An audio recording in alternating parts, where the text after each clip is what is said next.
নমস্কার বন্ধুরা, কেমন আছো সবাই? আজকের আমরা যাচ্ছি ভেলোর, আর বাড়ি থেকে বেরিয়ে গেছি ব্যাগপত্র গুছিয়ে নিয়ে। আর এখানে বড় ননদ, নন্দাই, শাশুড়ি মা সবাই আগিয়ে দিতে এসছে, আর আমরা রয়েছি আমাদের বাড়ির কাছে স্টেশন সেখানে।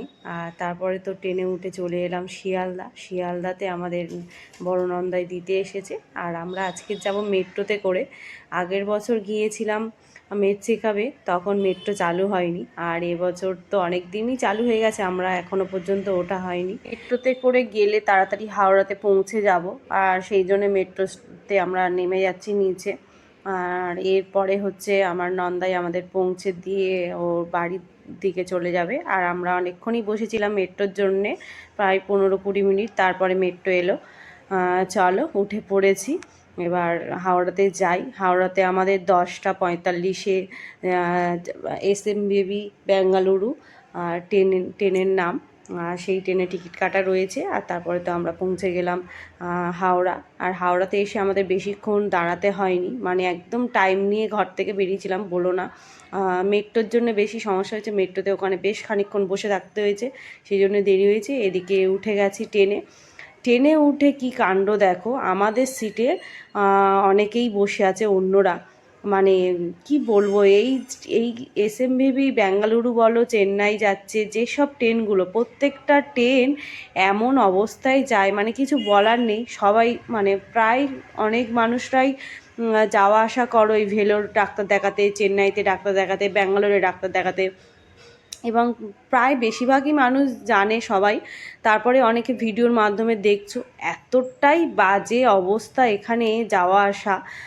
কি বলবো, আমরা বলে না, যারাই যায় তারাই এই পরিস্থিতি ফেস করে। আমরা সেকেন্ড ক্লাসের টিকিট কেটে উঠেছি ট্রেনে, কিন্তু সেকেন্ড ক্লাসের অবস্থা দেখো, মানে লোকাল ট্রেনের ওর থেকেও অবস্থা খারাপ। এদিকে বর মুখ টুক ধুচ্ছে, সকাল হয়ে গেছে, দেখেই বুঝতে পারছো তোমরা। আর ও গেছে দেখে আমি বললাম দাঁড়াও, আমি তাহলে যাই, না হলে এতটাই মানে ছেলেদের ভিড় হয়েছে, মানে ছেলে মেয়ে সবাই উভয়ই আছে ট্রেনে, কিন্তু বাথরুমের ধারগুলো ছেলেরা এত জ্যাম করে দাঁড়িয়ে আছে, মানে যাওয়ার উপায় নেই। যে বাথরুম করতে যাব আমরা মেয়েরা, সেটাই যে কিভাবে যাব, মানে এতটাই অবস্থা খারাপ।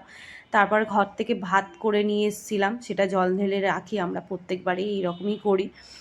আর মেয়ের চেকআপে আমরা বছরে একবার করে যাই। এবারে আমি, মেয়ে আর হাজব্যান্ড তিনজনেই যাচ্ছি। ট্রেনে প্যান্টিকার থেকে আমরা কোনোবারেই ভাত কিনে খাই না, পাহাড়ি থেকে ভাত করে এনে পান্তা ভাত খাই, তবু ভাত কিনে খাই না, মানে এতটাই বাজে হয়। আর দেখো, আমরা ট্রেন থেকে শিয়াড়া কিনেছিলাম, এই শিয়াড়াগুলো ভালো নয়, তবু একটু মানে ইচ্ছা হয়।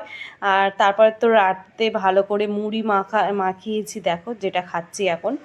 আর শসা, ছোলা ভিজিয়ে এনেছিলাম, টমেটো, পেঁয়াজ, লেবু, কাঁচা লঙ্কা, চানাচুর, সর্ষের তেল সব কিছু দিয়ে মাখিয়ে এখন খাওয়া দাওয়া করে নিচ্ছি। এটাই আজকে রাতের খাবার। 2021 সাল থেকে এই একইভাবে, মানে 5 বছর হয়ে গেল আমরা মেয়েকে নিয়ে ভেলোরে ট্রিটমেন্ট করাতে আসছি।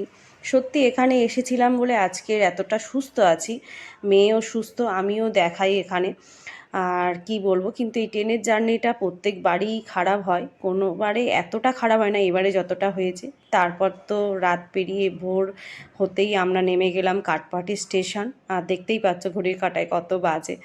এবার চলো, আমরা যে হোটেলে থাকি ওখান থেকেই ওরা অটো পাঠিয়ে দেয় প্রত্যেকবারে। যাই হোক, 2 রাত কাটিয়ে পৌঁছে গেলাম ভেলোর। এই যে জার্নিটা মানে অনেকটা সময় লাগে, তার জন্য কষ্ট বেশি হয়। বাড়ি থেকে যেদিন আসি তবু অতটা সমস্যা হয় না, আজকের রাতটা বেশি সমস্যা হয়। যাই হোক, কষ্ট করে চলে এসেছি সবাই। এবার মানে ডাক্তার দেখানো না হওয়া পর্যন্ত নিশ্চিন্তা নেই। আমরা এবার চলো হোটেলের দিকে রওনা দিই। আর কি বলবো, মানে যে আসবে, মোটামুটি তোমরা এসিতে টিকিট, ট্রেনের জন্যে, মানে ট্রেনে করে যারা আসছো তারা এসিতে একটু টিকিট কাটানোর করো। সেকেন্ড ক্লাসে আসা মানেই, সেকেন্ড ক্লাসে রিজার্ভেশন টিকিট কাটা থাকলেও যে এতটাই বাজে পরিস্থিতির সম্মুখীন হবে প্রত্যেকেই, আমরা যেমন হয়েছি সবাই হবে, কিছু বলার নেই। তারপর তো দেখলেই চলে এলাম আমরা পুরো একদম হসপিটালের পাশ থেকে, সিএমসি হসপিটালের পাশ থেকে ভিতরের দিকে আমরা রুম নিই। চলো, আজকের এই পর্যন্ত, আর বেশি কথা বলবো না, এর পরের ভিডিও আবার আসবে। ভালো থেকো সবাই।